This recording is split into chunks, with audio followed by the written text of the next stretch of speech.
This has happened to me on a couple of occasions now where some of these buttons that they put on some of the higher end clothing, they're just plastic buttons, and when you go to pull them apart, they're supposed to pop apart like this. And they do once in a while, but for the most part, they just kind of break right off.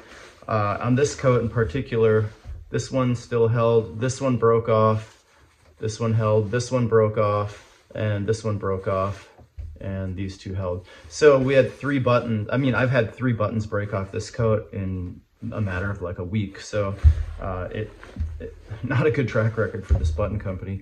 I'm going to show you how to replace the buttons, or actually fix the buttons, by putting one of these in there, and they're pretty much guaranteed not to fail at that point. It's just a little rivet, an aluminum rivet, and you'll need one of these rivet guns right here, and you can get boxes of these just for a few bucks almost at any hardware store.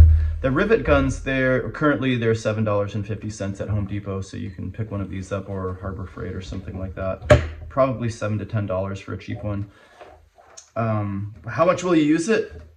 Depends on how many plastic buttons you get.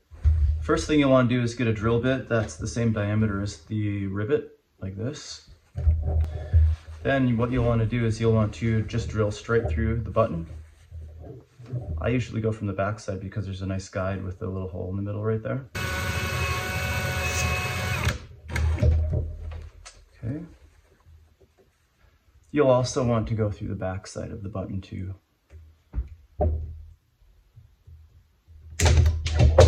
Shoot, where did that thing go?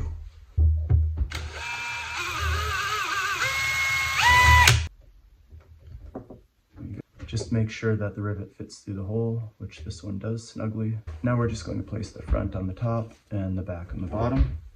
Front on the top, back on the bottom. And then we're going to slide the rivet right through the holes, right through one side and out the other, like that. We're going to put the rivet gun to use now. We're going to slide this onto here, over that, like that. So it's coming up the back. You squeeze the handle of the rivet gun, it's going to pull that piece, and you squeeze it 2 times, and the second time it should just pop right through like that. Now you've got a rivet on this side, and the back is mushed over on this side so it can't get out, and you're set. And now that the rivet's metal and not plastic, it won't pop out anymore. Won't ever break.